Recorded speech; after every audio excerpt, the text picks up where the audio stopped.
Magtatakbo na. At iniwan na kami ng kanyang daddy. May part pa rin na talagang sobrang hirap ng kalsada. Pero at least hanggang kalahati okay na siya. Dati kasi as in talagang mula sa umpisa. Sobrang hirap ng kalsada.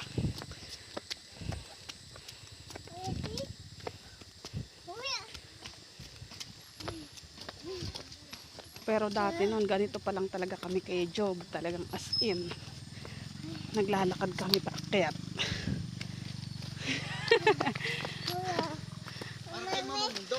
Mamumundok. Mapasyal man laang din eh.